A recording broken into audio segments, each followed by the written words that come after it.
And then on the 3rd of August, all over in Te Aroha, is where the finals will be in 2 weeks' time. Then we'll have a break and then get back into a Heartland Championship. Teens Valley up against your province, Poverty Bay, on the 24th of August in Haidon. So try to defend their Meads Cup. So, yeah, last round robin for the club teams today, mate. Semi-finals next week, finals the following week, and a fortnight end of August. We have Heartland, so the boys have been... Valley boys have been in training and didn't do too bad last Saturday down in Wanaka with the Shield match. And yeah, no, things are progressing well, mate. And the youngsters and everything, representative stuff's all kicking in now. Yes, I know it is starting to kick in. What are the Valley boys feeling like? They won it last year, didn't they? Yes, of course they did. Yeah, so they did it the hard way. They'll be keen to go away. Went down south. Yeah, yep. Everyone had written them off, you know. I know, but, I they remember. got there in the end and caused a big upsets in Timaru and beating South Canterbury, beating Whanganui, who've been strong for many years in the Heartland. So, they've gone well. They've had a couple of good wins in pre-season stuff. Yep. Just taking one game at a time, a young team. And tell you what, they looked pretty good last week against a top team, Tiger, for the Shield Challenge. They were ahead at half-time. And when they brought on the Super Rugby boys, things just changed. It tells you the difference in fitness levels and speed of to the two divisions. That's all it is. Yeah. Now, I think they'll be pretty confident. But Poverty Bay, in a few weeks, we know they'll be hard, mate. Your team from there, every team, then they head away to Whanganui. So it will be tough, especially being the defending champions. And we see how they go. They've got a few new young guys in the team. Got a Frenchman, Rafael Abanez, who's part of the coaching structure now for the Valley boys. But things are working very well. There's a lot of changes in the club itself, up at the board end side of things, new CEO, new RDO, Rugby Development Officer. And I tell you what, he's turned a few heads because he can kōrero Māori. And he wants to launch a Teens Valley Māori men's team and a Wahine team as well. Right. So it's a different approach for some of those old grey-headed fellas that have been there for 100 years. So he's brought it in his way, do it his way, and changing things around at the Valley Union. So can only see what happens in the future going forward, mate. Okay. Moving on now, great to see Ryan Fox. He hit, was it 30 in the first round, of course, with the British Open happening over in Ireland, I believe. In your neck of the woods there, JT? Actually, it's interesting, Keith, because we called him home from the cliffs of Moore, which is one of the scenic sites out here, and they're all glued to the set, the locals, because all glued to the TV rather, because there's a local lad named Shane Lowry with an American bloke called Shane JB Holmes. So keep an eye on Shane Lowry, and he'll certainly be Irish Eyes will be smiling on Sunday if he can get the job done. Indeed. And of course, well, I think it was the two big boys. Tiger had a terrible day on day one, as did Rory McIlroy. They weren't too flash, but maybe they've still got chances. It's going to be an interesting day over there. What else is happening, real quick, out there around the world, Reno? Yeah, I suppose we may touch on it just briefly during the show. Bex Mahoney, first female woman referee to do the Rainford Shield game today. So that's huge for her. She actually debuted and refereed her first ever Heartland game for Teens Valley. So that was last year. Likewise with the young lady Belinda Sharp, debut inspirational, being the first referee for the big game there. Big game tomorrow for the ABs in Argentina. 13 of the Hagueres will be playing against the ABs. When you think about it, mate, they could win this game, and they should win it because they'll play together right through. And we're in the Super Rugby final with the All Blacks are all kind of everyone's getting a go. And they're not really played together as a gel team. So especially at home, we could see an upset tomorrow. Okay. Well, it's interesting. The All Blacks, game one, they always come off pretty rusty, don't they? Well, usually. Yeah, very rusty. So this would be the opportunity for them as a strong unit in the Super Rugby franchise to show what they can bring. Indeed. They'll realise, too, it's not the All Black team, but that's another big one there. See what happens. The netball, Silver Ferns, what a hell of a game there was against Aussie, 49-50. Maria would have got their goal, would have been 50 each. I don't know if we would have gone to super over, but I love the concept of Nolan with Cure. They'll build up, and we know they play against England, which is going to be extremely hard with their crowd over there in the semi-final. Australia will play against South Africa. But I suppose the big news in the Netball World Cup is Jamaica First time in a long time Yes. they've been knocked out of the Unreal. finals, you know. Yeah, first time. So England will be very, very, very. We'll have to be on our A game. They'll be hard to beat. Especially at England. home, eh? They'll have a home crowd like anything. So, you know, and... Oh, totally. You know, New Zealand and England haven't been going too well in other sports, or in one other particular sport in the World Cup, eh? Yeah, that's right. Yeah, and the other thing is too, following Sapreet Singh, football ferns captain Ali Riley, has joined German mega football club Bayern Munich. Yes. When you're talking of clubs like that, it's not $1 million clubs; it's $1 billion clubs. Yes. Yeah, so that's massive for our two Kiwi players. Yeah, absolutely. I'm just trying to think. Oh, yeah, Singh, because I tell you what, he was just lightning in the what's that league? In the Thing League anyway. For the Phoenix, for the Wellington Thing League. The Thing League, you know. I like that. The Phoenix. Well, yeah, I know he played for the Phoenix, but yeah, The A-League, mate. The A-League, that's it. The A-League. A-League, yeah. So that see, Keithy, you've still got ball in hand on your mind. And the other news too, if Australia don't win the Rugby World Cup this year, Michael Cheika's going to quit. Okay, poor thing. Well, he might as well just resign now, I think. I don't think they're going to win it. Might as well resign. Argentina got a better shot. Argentina got a better shot at winning the Rugby World Cup than I think Aussie do. Especially now that Folau's not in there. I reckon anyway. He was at the bloody netball, eh? Holy hell. Good on him. Good on him. Well done. Upset He must have had a GoFundMe page, bro. He had a GoFundMe page to get him over there, probably, eh? Top notch. Most probably. Top notch. Well done. We should send him some of our... I don't know. Anyway, what else has been happening, Rino?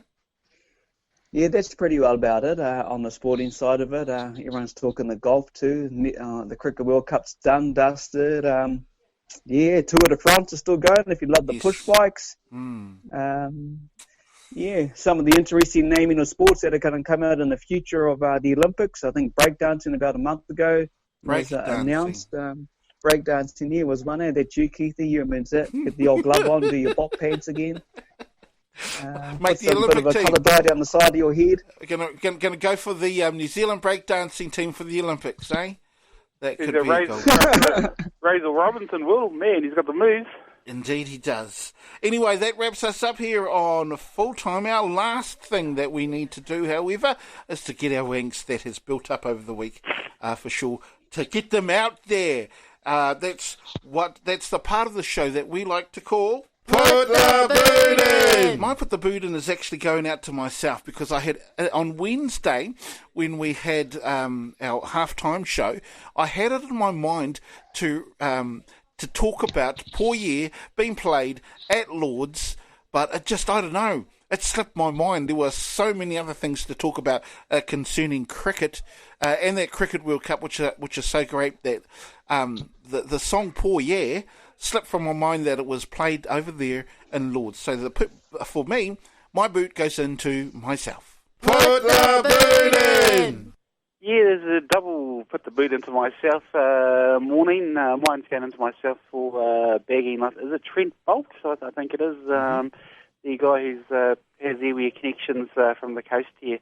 He was pretty broken about their loss, and he was sort of all, on media going on that, he was sort of blaming himself, and I felt a bit sorry. I thought, man, that's a man who can sort of really kind of own up, take responsibility, and not sort of, blame anything else but their own performances. But I felt sorry for him because you could see that try. He was very disappointed. So, yeah, get him next time there, Trent, so the boot goes into me. Put the boot in! Yeah, I'm undecided which way I'm going to go here for Put the Boot In. I was going to go mainstream media for no coverage on the New Zealand Maori rugby game, but the other one kind of gets me is that guy who's always looking bloody orange and always stands in front of people who want to stand behind him chanting, "Send her back! Send her back!" And then he has the audacity to say he didn't have a chance to stop that. I says, mate, you're a joke. Reversing the criticisms, Donald Trump. I tell you what, he really gets your wick up. in the way he's heading, he is going to be the president in 2020 because he's got a certain type of clientele that's going to support him. They dominate 3 other states over there. And man, the way he goes, it's going to be horrible times ahead. So into the orange guy. No, not the elections guy either. The orange guy with the rest of Keithy's hair. I'll put the boot into him. Put the boot in! Yeah, mine goes to a bloke from Rotorua, a.k.a. P-Town. This guy must be a bit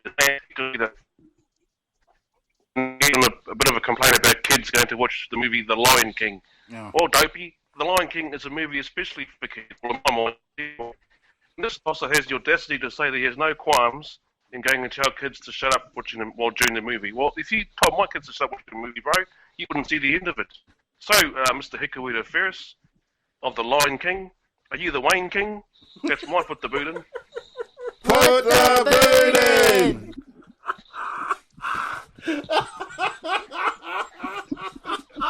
You there, Keith? You got a filthy mind, Keith Niwa. He's got a dirty mind there, Captain of Full-Time. Look at him. Oh, thank you. Means no worries. Oh, Hakuna Matata for sure. Hakuna Matata. That guy was an idiot. Yeah, actually, that's who I was going to put the beat into, but I forgot all about it. I saw him going on about it. I thought to myself, what, how old are you, 10? It's Oh, no, that was ridiculous.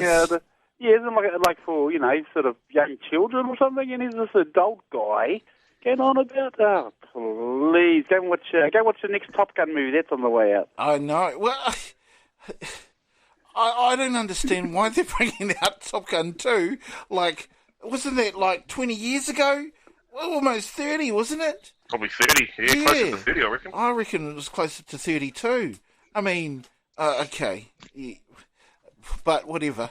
Oh, but I don't know. This guy that was moaning about not taking their kids to... That's just ridiculous, isn't it? Just absolutely ridiculous. To a cartoon, yeah. Whatever. He's a king indeed.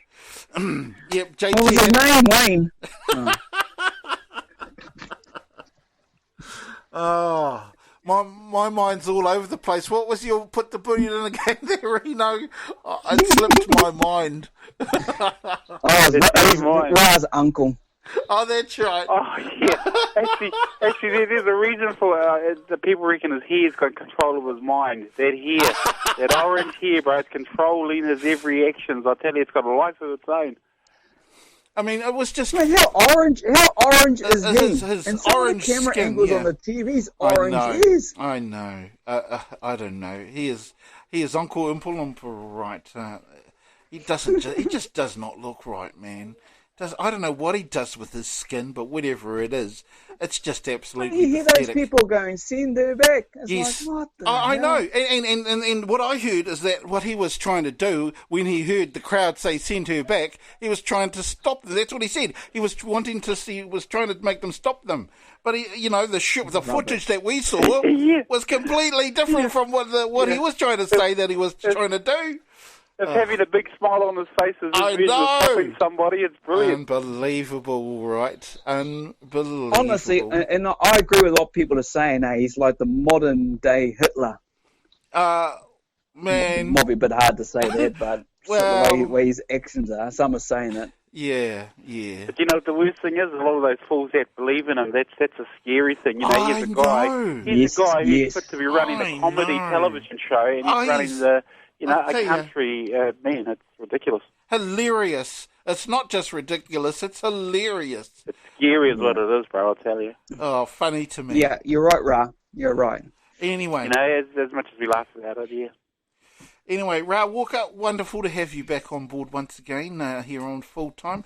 Look forward to, tomorrow, of course, we've got our special rugby, our special rugby, our Full-Time rugby special that will be on tomorrow on our podcast. Awesome to have you on board once again, bro, and we'll look forward to catching up with you tomorrow. Yeah, and hopefully we're not sort of saying, sad news that the ABs haven't gone down to the Hagawedis, the Pumas, but it should be a good game. Indeed. Reno, always great to be able to catch up with you, bro. Look forward to catching up with you tomorrow, eh? Yeah, look forward to it tomorrow morning. And just to reiterate what we talked about on Wednesday, the passing of a good man when it comes to sports radio, especially